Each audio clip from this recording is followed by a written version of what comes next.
Hello बच्चों, how are you?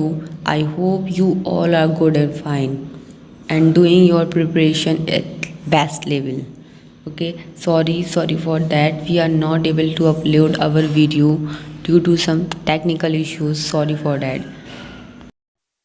तो बच्चों सब अच्छे से पढ़ते रहो क्योंकि I know you all are good.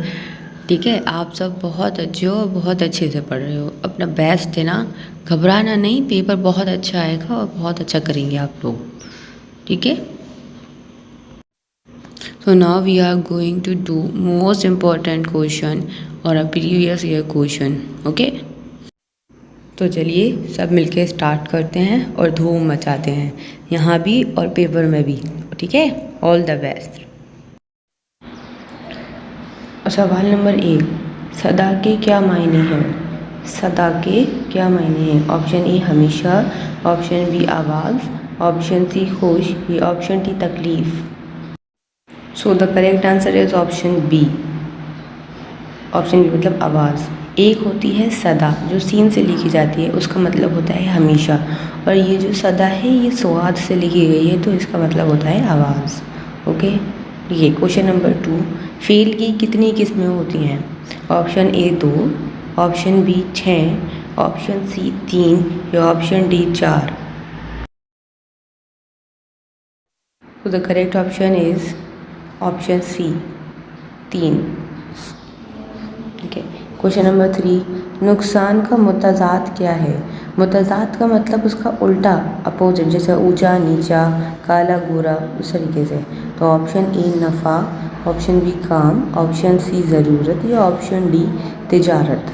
तिजारत का मतलब होता है एक जगह से दूसरी जगह जाना और नफ़ा मतलब फ़ायदा। तो option A is the correct answer, that is नफ़ा। Okay,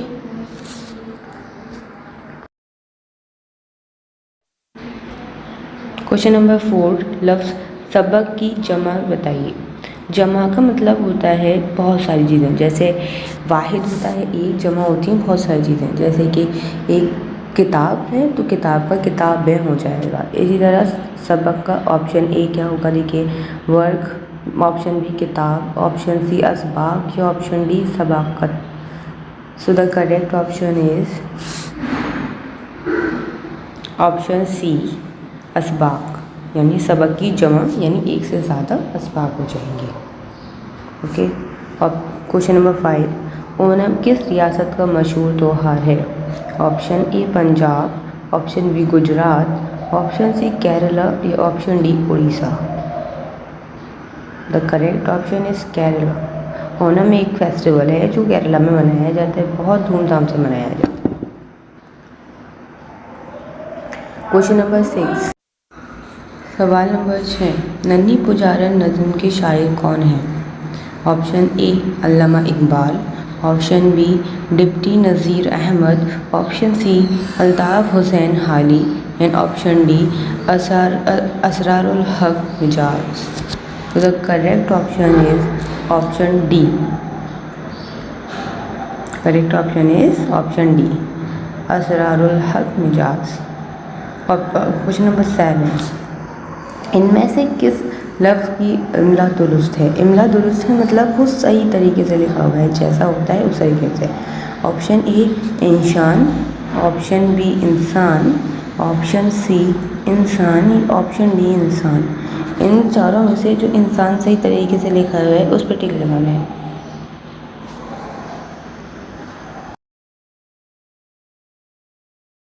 correct option is option B इंसान। क्वेश्चन नंबर 8, गुरु नानक की पैदाइश कब और कहाँ हुई? Option A Talwandi 1469, option B Amritsar 1860, option C Delhi 1469 and option D Panipat 1520। उनकी पैदाइश मतलब वो कहाँ पैदा हुए थे और कब पैदा हुए थे। So the correct option is option A Talwandi 1469। और क्वेश्चन नंबर 9, मुहावरा फ़कीर जिस्त करने का क्या मायने है? फ़कीर जिस्त करने का, ऑप्शन ए धोखा देना, ऑप्शन बी मजाक उड़ाना, ऑप्शन सी बेकार की बातें करना या ऑप्शन डी फैसला करना।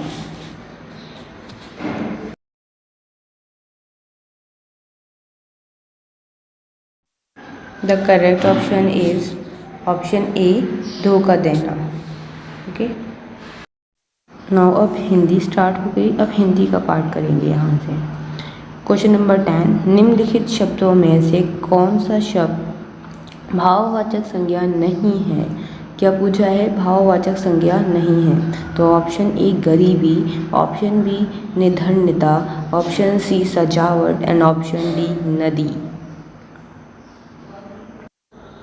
सो the correct option is option D नदी।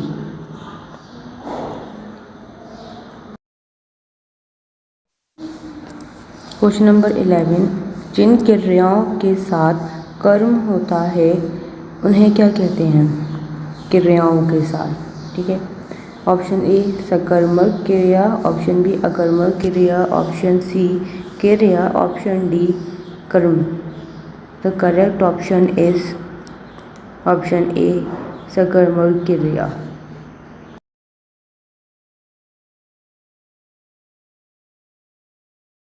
क्वेश्चन नंबर 12, कुम्हार मिट्टी के बर्तन बना रहा है, वाक्य का काल क्या है? ऑप्शन ए भविष्य काल, ऑप्शन बी वर्तमान काल, ऑप्शन सी भूतकाल एंड ऑप्शन डी आसन्न काल। भविष्य काल मतलब जो आप काम अब करोगे, यानी आप अपना टेस्ट देने जाओगे, अभी गए नहीं हो। वर्तमान जो चल रहा है और भूत जो गुजर गया। सो ऑप्शन ए इज़ वर्तमान काल। वाक्य में कुम्हार बर्तन बना रहा है, यानी वो काम अभी वो कर रहा है, ना वो कर चुका ना वो करेगा, ठीक है। क्वेश्चन नंबर 13, विचारों तथा भावों को लिखकर प्रकट करने के लिए निश्चित किए गए चिन्ह क्या कहलाते हैं? विचार तथा भाव मतलब विचार जो आप सोचते हैं, भाव मतलब जो आपकी एक्सप्रेशन है, उनको किससे हम एक्सप्रेस करते हैं? ऑप्शन ए भाषा, ऑप्शन बी लिपि, ऑप्शन सी बोली या ऑप्शन डी व्याकरण। So option B correct, that is लिपि। क्वेश्चन नंबर 14, दो शब्द या वाक्यों को जोड़ने वाला शब्द कहलाता है? ऑप्शन ए अव्यय शब्द, ऑप्शन बी अवाकारी शब्द, ऑप्शन सी संबंध बोधक शब्द, ऑप्शन डी समुच्चय बोधक शब्द। ऑप्शन डी समुच्चय बोधक शब्द। सो the correct option is option D.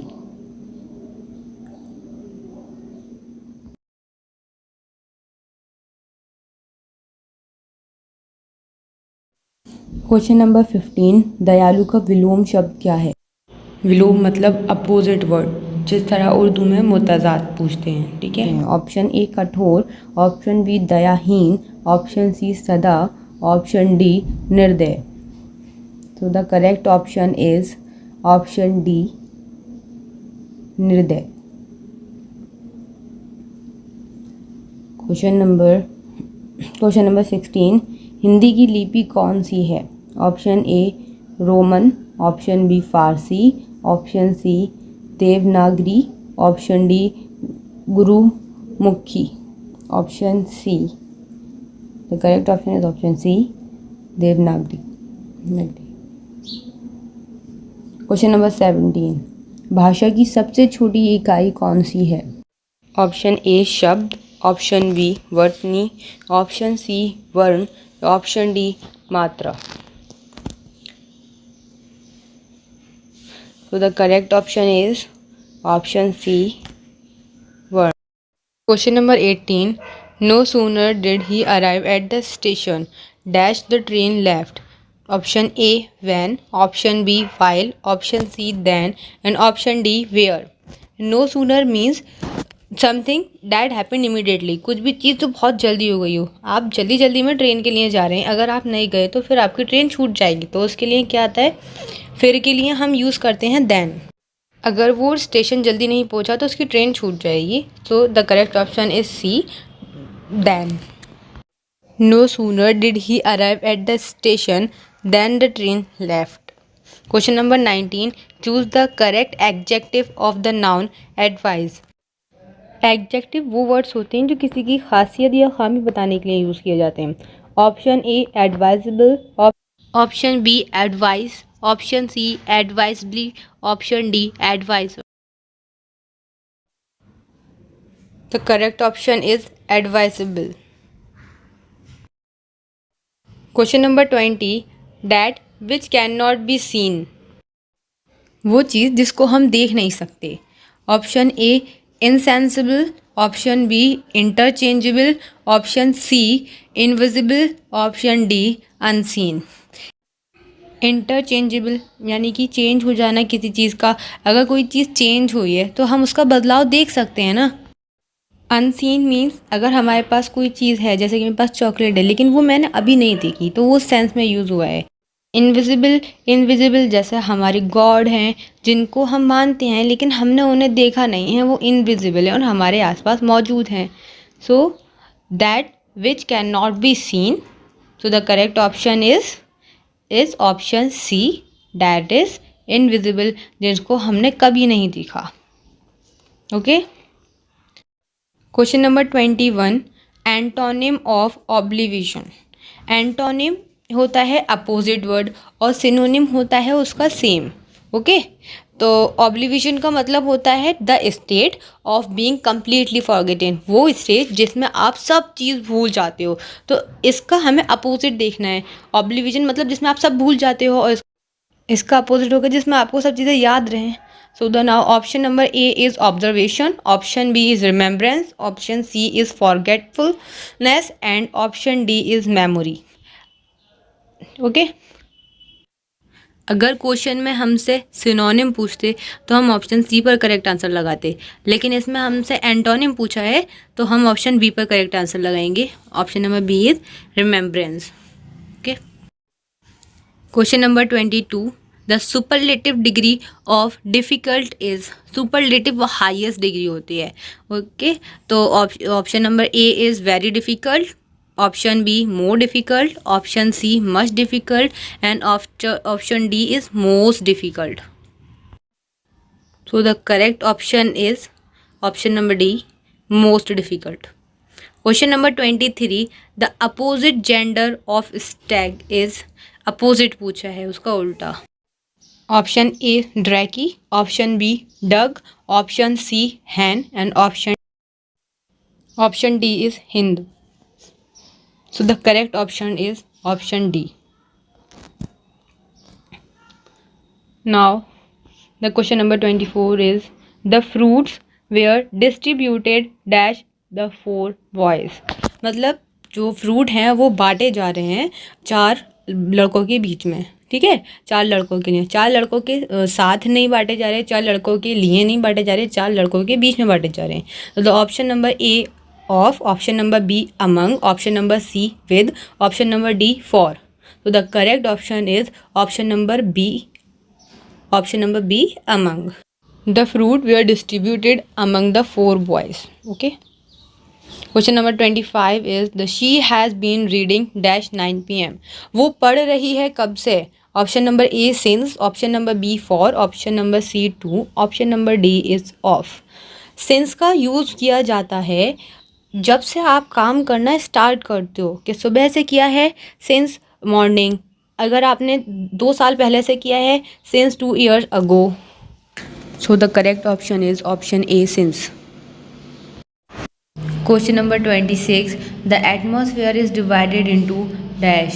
Option A 2 layer, option B 3 layer, option C 4 layer and option D 5 layer. The correct option is option number C 4 layer. Question number 27, which of the following is known as universal solvent? Solvent वो होता है जो अपने अंदर चीज़ों को घोलता है और ज़्यादा क्वांटिटी में होता है। तो option A water, option B gas, option C air and option D fire. तो the correct option is option A water.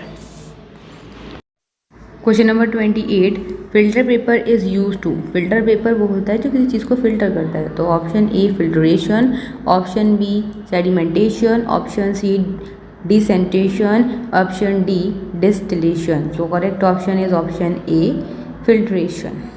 Filter paper filter करता है चीज़ों को। Question number 29, the brain is protected by. Option A ribs, option B सल्क, option C backbone, and option D kneecap. So the correct option is option B sulk. हमारी brain को protect करता है.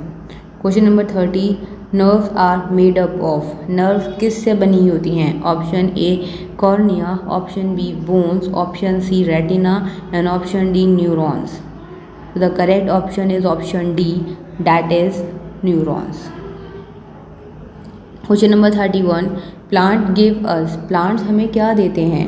Option A fibres, option B foods, option C oxygen and option D all of this. यानी plant से हमें सब चीज़ें मिलती हैं ना, खाना भी मिलता है in the form of fruit and vegetable, और ऑक्सीजन भी मिलती है सांस लेने के लिए. करेक्ट ऑप्शन हो जाएगा option D all of the above.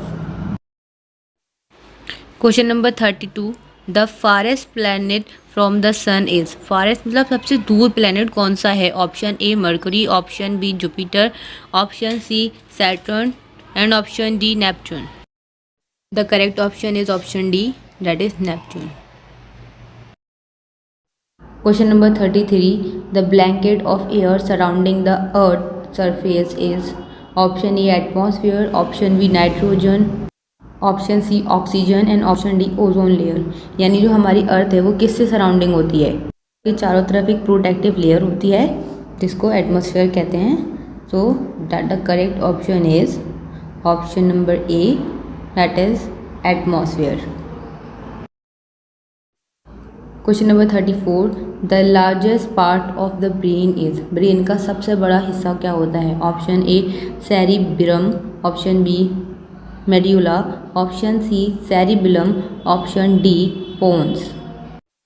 Option A and option C में सिर्फ ये डिफरेंस है, उसके अंदर आर है और इसके अंदर डबल एल है. So the correct option is option number A cerebrum, not cerebellum. Question number 35, the plant store food in the form of. यानी प्लांट अपना खाना जमा करते हैं किसकी शक्ल में? प्रोटीन की शक्ल में, ऑप्शन बी स्टार्च की शक्ल में, option C vitamin and option D chlorophyll. The correct option is option B, that is starch. Question number 36, a snake has dash hollow teeth. Option A 2, option B 3, option C 4 and option D snake does not have any hollow teeth. So option A is correct, that is 2. 2 hollow teeth होते हैं snake के पास जिनके अंदर जहर होता है. ठीक है, वो आगे मौजूद. Question number 37, which is the outermost part of the seed. Option A is cotyledon, option B is embryo, option C is seed coat and option D is radicle. The correct option is option D C, seed coat. Question number 38, which part of the tongue is sensitive to bitter. Bitter यानी कड़वा किस हिस्से से हमें पता चलता है? Option A front, option be left, option C right and option D back. The correct option is option D, that is back part of the tongue, which help us to identify the bitter taste. Number 39, changing of water into a water vapour is known as. Water का change होना water vapour में यानी भाप में change होना क्या कहलाता है?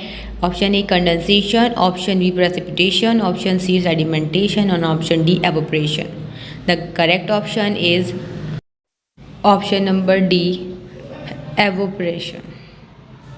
यानी पानी का भाप बनकर उड़ जाना एवोपरेशन कहलाता है. Question number 40, medicine of malaria is obtain from. मतलब मलेरिया की मेडिसिन कहाँ से ऑब्टेन होती है? Option A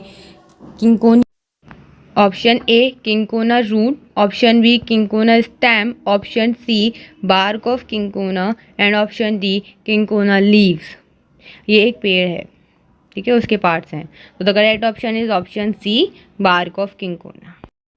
question number 41, anaemia is cause due to the deficiency of. Deficiency होता है किसी चीज़ की कमी. Option A calcium, option B iron, option C potassium and option D sodium. The correct option is option B, that is iron. Question number 42, what is the normal range of haemoglobin in the human blood. Option A 12 to 18 gram पर DL, option B 12 to 19 gram GM पर DL, option C 12 to 16 per dl and option D 12 to 20 gram per dl. So the correct option is option C.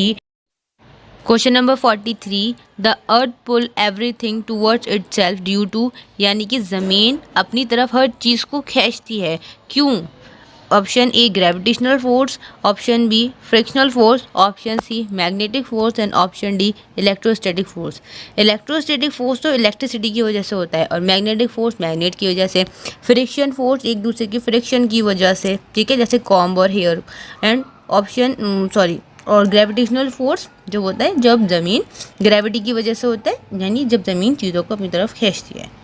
तो correct option is option number A gravitational force, ठीक है। Question number 44, in which case the lemon will float on the water, यानी किस case में lemon water के ऊपर तैर सकता है, फ्लोट कर सकता है। तो option number A after adding salt, option B after adding milk, option C after adding mud, option D after adding oil. यानी कि हम पानी में ऐसी कौन सी चीज़ ऐड करें जिसकी वजह से लेमन उसमें तैरे, डूबे ना। Option A after adding salt, salt डालने से लेमन उसमें डूबेगा नहीं। Question number 45, which of the following tree is not use to make a furniture, कौन सा ट्री फर्नीचर बनाने के लिए यूज़ नहीं होता। Option A neem, option B mango, option C teak and option D sal. So the correct option is option B, that is mango.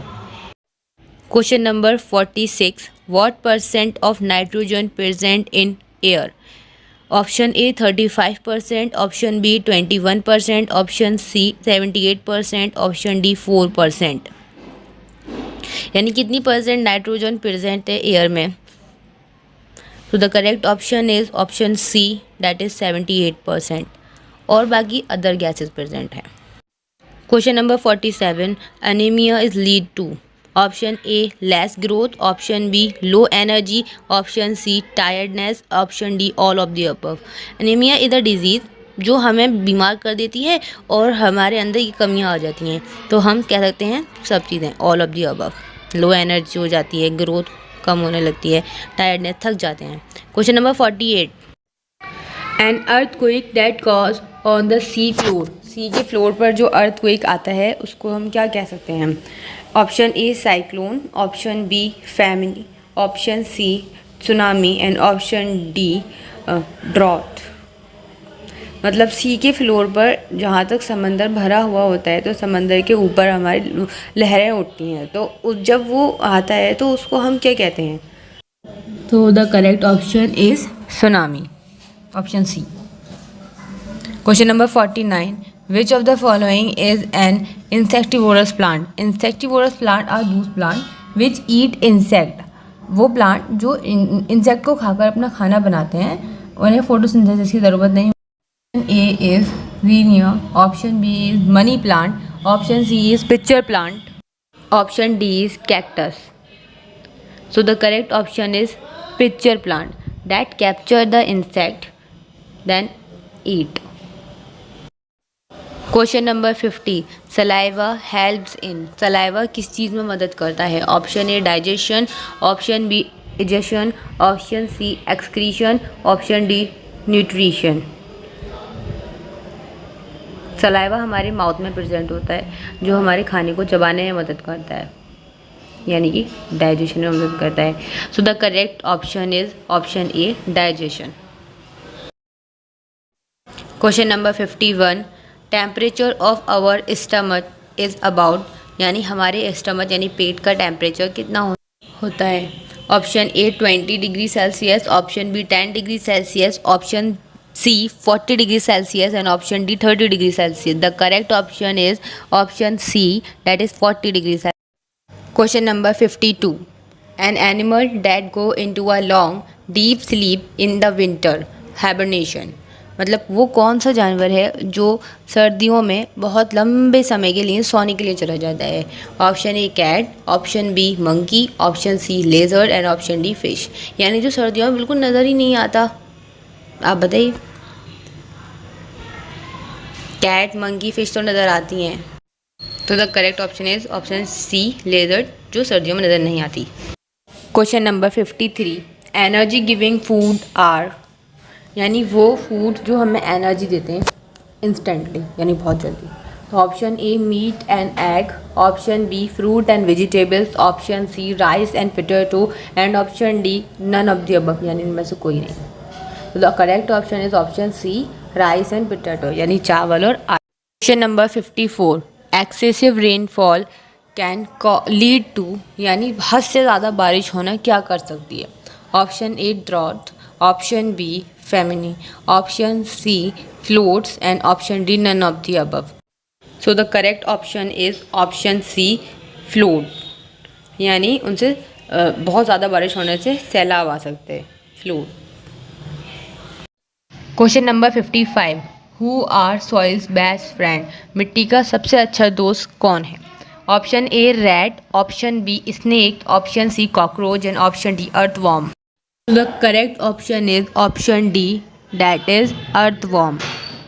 यहाँ से आपका मैथ के क्वेश्चंस का पार्ट शुरू हो जाता है। तो अब स्टार्ट करते हैं। Volume of a cubical box whose edge is 12 centimetre. Cubical box का वॉल्यूम कितना होगा जिसकी एज या साइड हमें 12 सेंटीमीटर दे रखी है। तो हम जानते हैं वॉल्यूम ऑफ क्यूब कितना होता है, क्यूबिकल साइड के क्यूब के बराबर होता है। तो हम तीनों का क्या कर देंगे, जो हमारी साइड दे रखी है, साइड कितनी दे रखी है 12, तो 12 का क्यूब करना है, यानी 12 को 3 बार मल्टीप्लाई करना है खुद से ही, 12 इंटू 12 इंटू 12। फिर आप इसको सॉल्व करेंगे, जब मल्टीप्लाई करने के बाद तो आंसर आएगा 1728 cubic centimetre.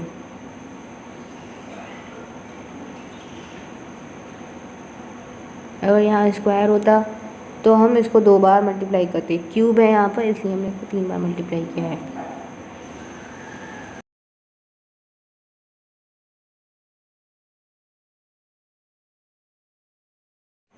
Next question, area of a rectangle with length 1 metre 8 centimetre and breadth 80 centimetre. Rectangle का एरिया क्या होगा अगर हमें लेंथ 1 मीटर 8 सेंटीमीटर दे रखी है और ब्रेथ 80 सेंटीमीटर दे रखी है। चलें सॉल्व करने की कोशिश करिए अपने आप, do yourself then I will solve.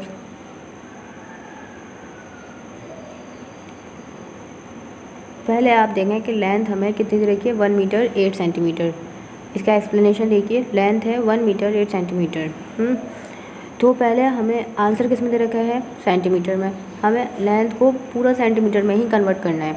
1 metre किसके बराबर होता है 100 सेंटीमीटर और 8 सेंटीमीटर पहले से ही सेंटीमीटर में कन्वर्ट है। जब इन दोनों को जोड़ेंगे तो कितना हो जाएगा 108 सेंटीमीटर। ब्रेथ हमारे पास सेंटीमीटर में ही है 80 सेंटीमीटर। तो अब हम जब भी किसी को मल्टीप्लाई करते हैं तो यूनिट सेम होनी चाहिए।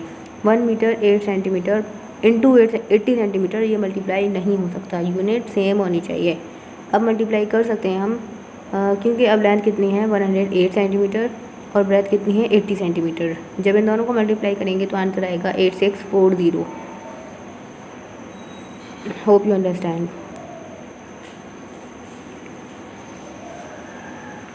Question number 58, HCF of 36 and 144, यानी हाईएस्ट कॉमन फैक्टर निकालना है आपको। इनका फैक्टर करते हैं इनके 36 और 144 के। 144 का फैक्टर होगा जैसे 2 7 ज़ा 14, 2 2 ज़ा 4, 2 3 ज़ा 6, 2 6 ज़ा 12, 2 1 ज़ा 2, 2 8 ज़ा 16, 2 9 ज़ा 18, 9 से भी कर सकते हैं आप, 9 2 ज़ा 18, 2 1 ज़ा 2। अब 36 के 2 1 ज़ा 2, 2 8 ज़ा 16, 2 9 ज़ा 18, 3 3 ज़ा 9 और 9 1 ज़ा 9। अब इनके कॉमन फैक्टर देखते हैं क्या क्या है। 36 के फैक्टर्स क्या हैं 2 2 इंटू 9, 2 2 एंड 9। और 144 के फैक्टर क्या हैं, पहले आप एक जगह देख लें उन्हें, फिर कॉमन उसमें से निकालिए क्या कॉमन आया है।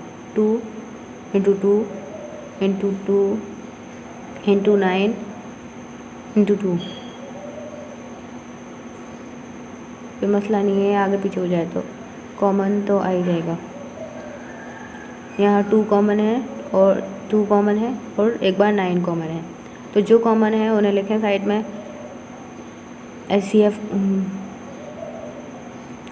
229, आंसर क्या हो जाएगा? 2 2 4, 4 9 36।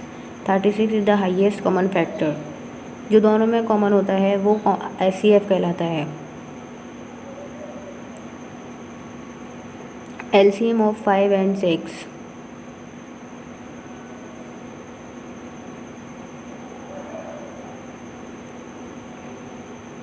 LCM होता है least common factor, lowest common factor. Sorry, हम LCM साथ में कर सकते हैं लेकिन HCF को साथ में नहीं किया जा सकता। 6 1 6, तो इनका लीस्ट कॉमन फैक्टर क्या है? 5 6 30।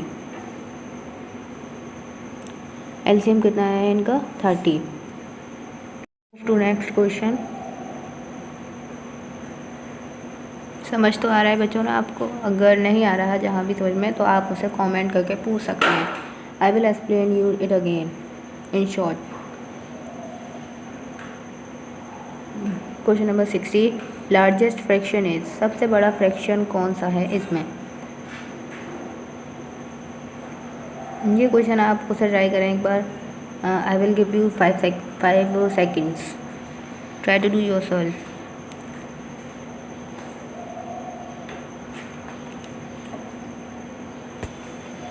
ओ the correct answer is 3/4। Why? क्योंकि जब न्यूमरेटर सेम होता है, अगर ऊपर वाले नंबर सबके सेम हैं तो, और डिनोमिनेटर सबके डिफरेंट हैं, तो जो डिनोमिनेटर सबसे छोटा होगा वो सबसे बड़ा माना जाता है। अगर हम इसका रिवर्स कर दें या रेसिप्रोकल कर दें तो देखें, अगर नीचे का डिनोमिनेटर सेम होता है, नीचे वाला नंबर अगर सेम होता है, तो हम जनरल मतलब नॉर्मल देखते हैं कौन सबसे बड़ा है, उसको टिक करेंगे। Clear? Move to next question.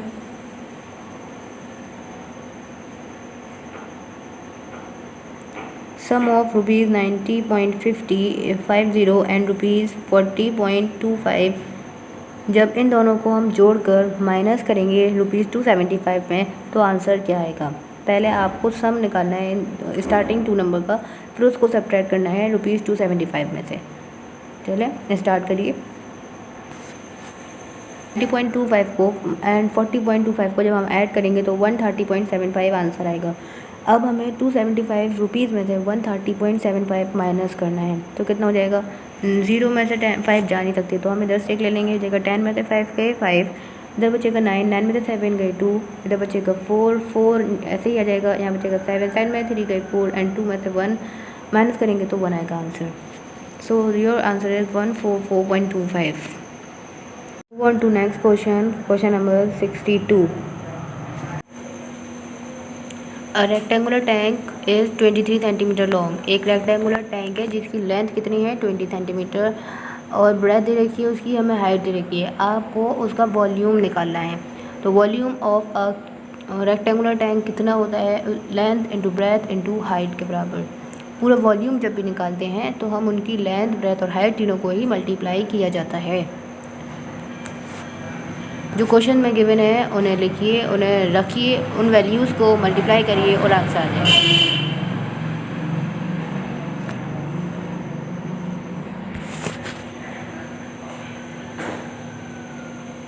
जहाँ पर भी कोई भी प्रॉब्लम हो, आप अपने डाउट्स को कमेंट सेक्शन में पूछ सकते हैं।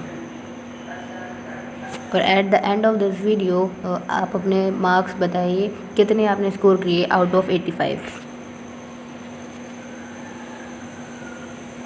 इस क्वेश्चन में देखिए लेंथ, ब्रेथ और हाइट तीनों की ही यूनिट सेंटीमीटर दे रखी है, इसलिए हमने इनको कन्वर्जन नहीं करा और सिंपल मल्टीप्लाई कर दिया। Question number 63, if a plus 1/3/4 is equals to 2, then what is the value of a?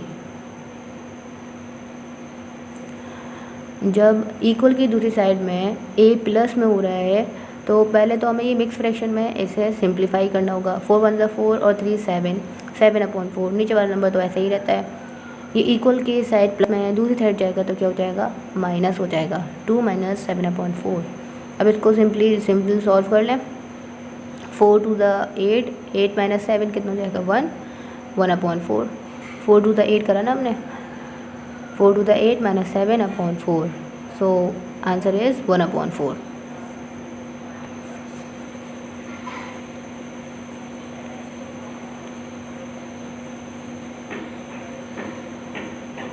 Number 64. Which of the following sentence best describe two parallel line?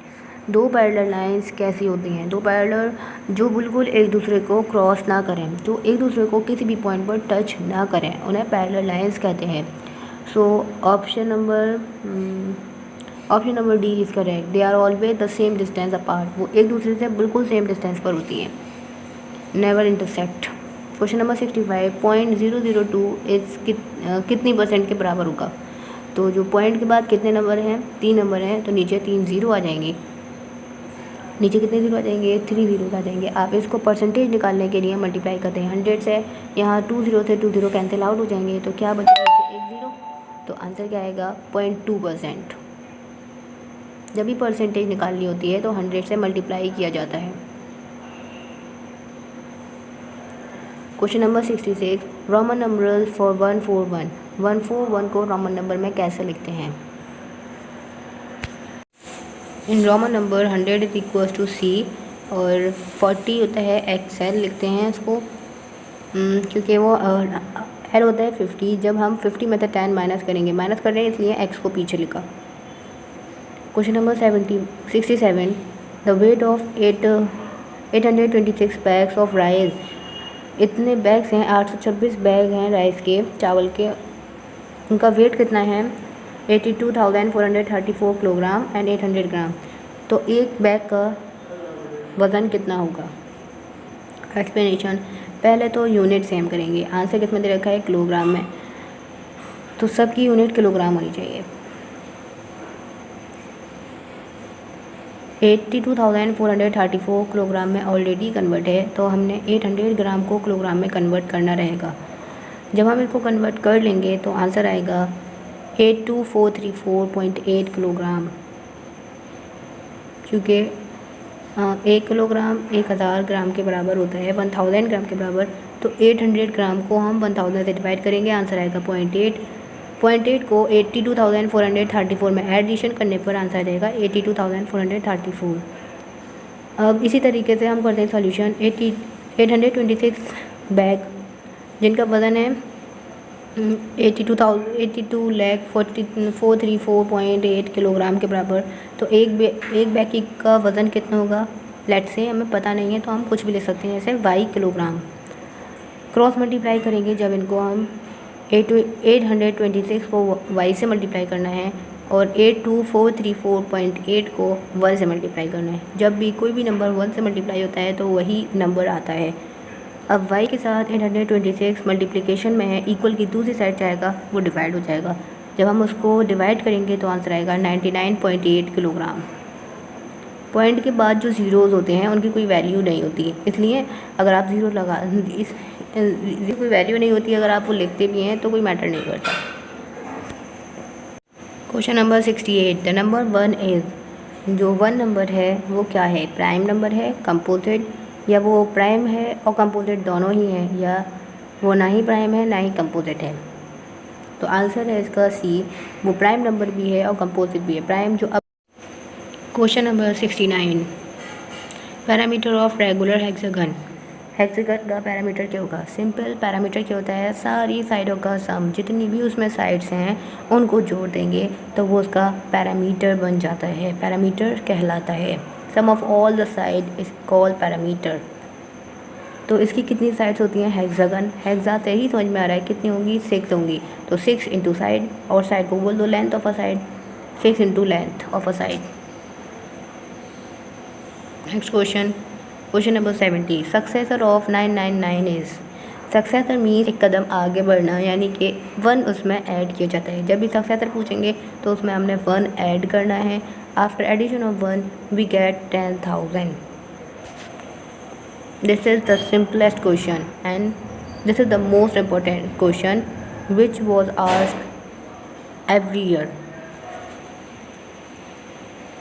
Successor, predecessor, Roman number और LCM SCF, ये questions हर साल पूछे जाते हैं. देखें predecessor आ गया.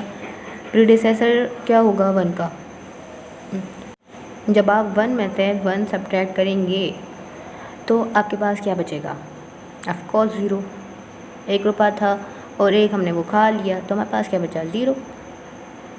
Successor means 1 step forward and predecessor means 1 step backward.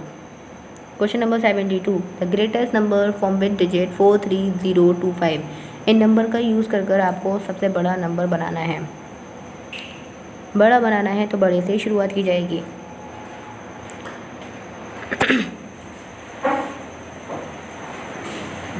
यहाँ 5 सबसे बड़ा नंबर है, तो हम सबसे पहले लिखेंगे 5, देन 4, देन 3, 2 एंड लास्ट 0। तो हमारा आंसर क्या आएगा? 54320। अगर इसका उल्टा आपसे पूछ लिया जाता है कि इन नंबर का इस्तेमाल करके आपको छोटा नंबर बनाना है, तो क्या होगा? कमेंट करके बताइए आंसर। कभी भी छोटा नंबर 0 से स्टार्ट नहीं होता, हम याद रखिएगा। अब मैंने आपको हिंट दे दी है, आंसर सही आना चाहिए। क्वेश्चन नंबर 73, कन्वर्ट करें इसको डेसिमल में। तो पहले आप इसको सिंप्लीफाई कर लें। नॉर्मल मिक्स फ्रैक्शन में दे रखा है, आप इसको सिंप्लीफाई करके प्रॉपर फ्रैक्शन में लिखें। 12 इंटू 1/10 क्या हो जाएगा? पहले तो 12 10 से मल्टीप्लाई होगा और फिर जो आंसर आएगा वो 1 में ऐड हो जाएगा। 12 10 120, 120 आंसर आया, उसको 1 में ऐड करेंगे, 121/10। नीचे कितने ज़ीरो हैं? Only 1 zero. जब नीचे एक ज़ीरो होगा तो हम एक नंबर के बाद पॉइंट लगाएंगे, तो आंसर आ जाएगा 12.1। अगर 2 ज़ीरो होते तो 2 के बाद पॉइंट आता। Question number 74, if x + 3/4 = 4 then what is the value of x? x किसके बराबर होगा? x + 3/4 = 4। x 3/4 इधर प्लस हो रहा है, इक्वल की दूसरी साइड जाएगा तो वो माइनस हो जाएगा। 4 4 = 16, 16 - 3 कितना होता है? 13। और नीचे क्या बचेगा? 4। 13/4 is your answer. Option A is correct. Next question number 75, the distance around the circle. Circle का पूरा डिस्टेंस क्या कहलाएगा? सरकमफ्रेंस ऑफ द सर्किल क्या कहलाता है? सरकमफ्रेंस कहते हैं, और parameter of the circle. Option D is correct. और सरकमफ्रेंस ऑफ द सर्किल का अगर आपसे फॉर्मूला पूछ लें तो क्या होता है? 2πr। Question number 76, which of the following is the square number. Square number देखने के लिए आपको इनके फैक्टर करने पड़ेंगे। जिसके फैक्टर्स प्रॉपर्ली हो जाते हैं, यानी 2 2 के फैक्टर मल्टीप्लाई हो जाते हैं, 2 2 कॉमन फैक्टर हो जाते हैं इनके, तो वो क्या कहलाता है? स्क्वायर नंबर कहलाता है। अब हम सिंपली हमें लगता है यहाँ पर 196, सबसे पहले हम 196 को ही सॉल्व करके देखते हैं। 196 इसके फैक्टर करेंगे तो 2 2 नंबर इसमें से बाहर निकल जाएंगे, 2 सेम नंबर। अगर 2 2 सेम नंबर होते हैं तो वो बाहर निकल जाते हैं और उसका कॉमन फैक्टर बन जाता है।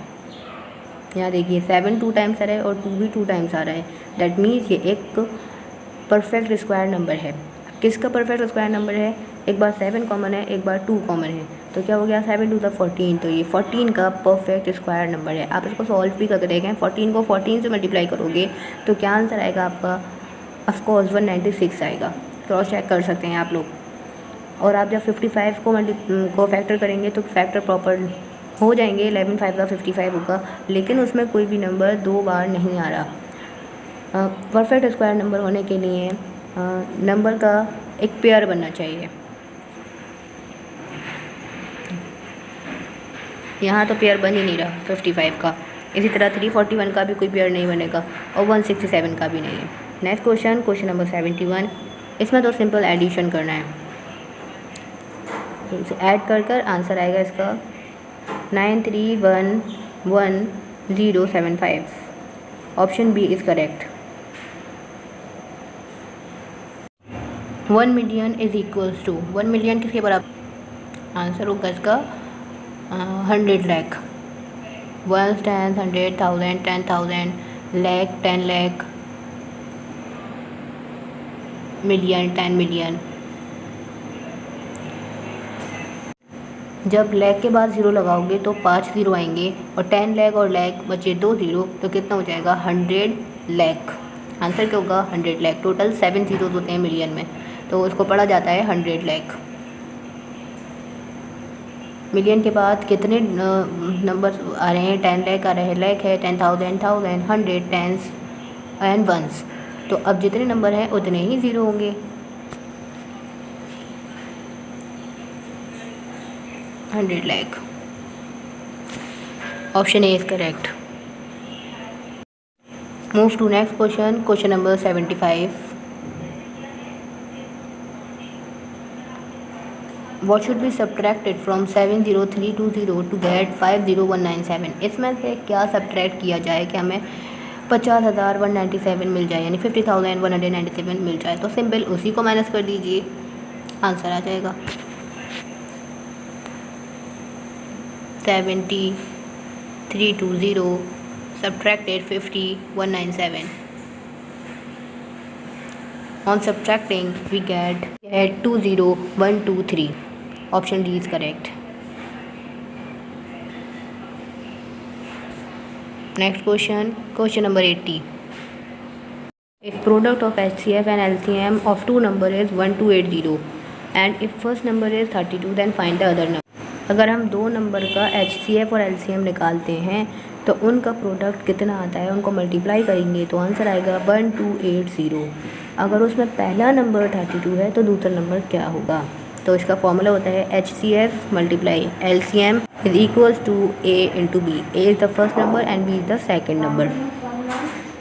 HCF और LCM का हमें प्रोडक्ट दे रखा है, कितना है 1280। तो हम इन दोनों के मल्टीप्लाई कितना हो जाएगा, इसको इन दोनों के नीचे लिखेंगे।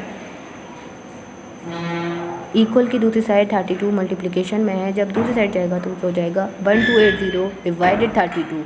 तो आंसर क्या आ जाएगा, जब इनको आप मल्टीप्लाई करेंगे तो आंसर आएगा 40। Option A is correct. Next question, question number 81। Place value of 3 in this number. ये जो नंबर दे रखा है इसमें आपको 3 की प्लेस वैल्यू बतानी है। 3 किस प्लेस पर है।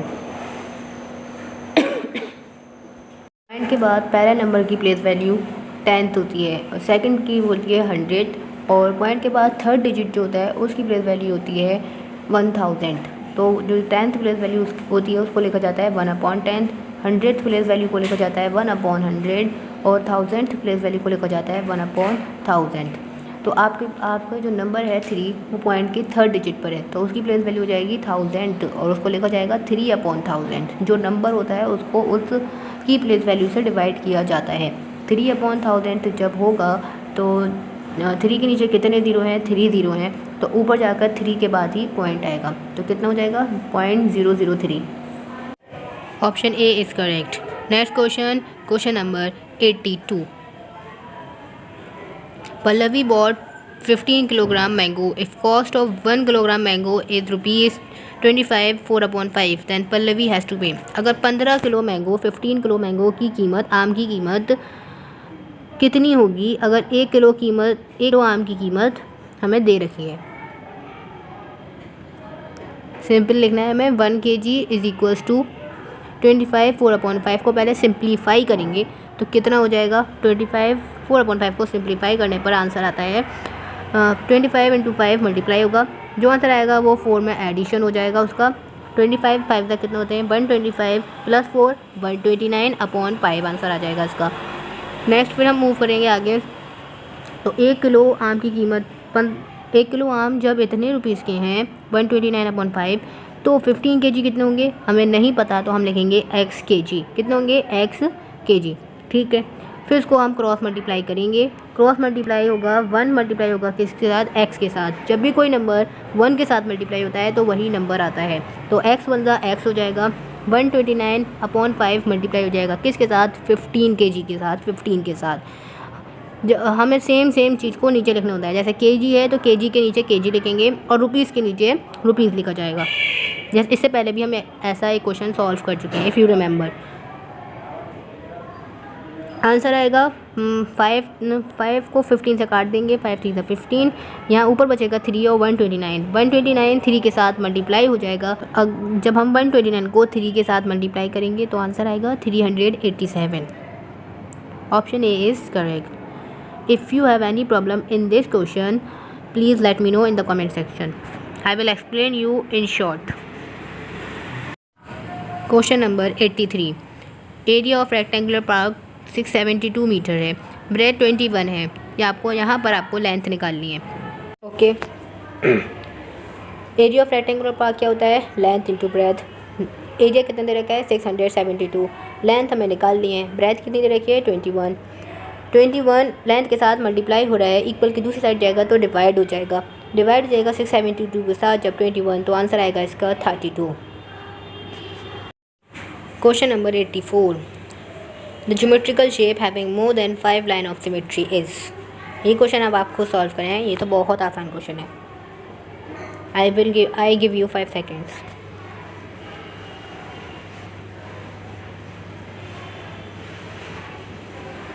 Answer square.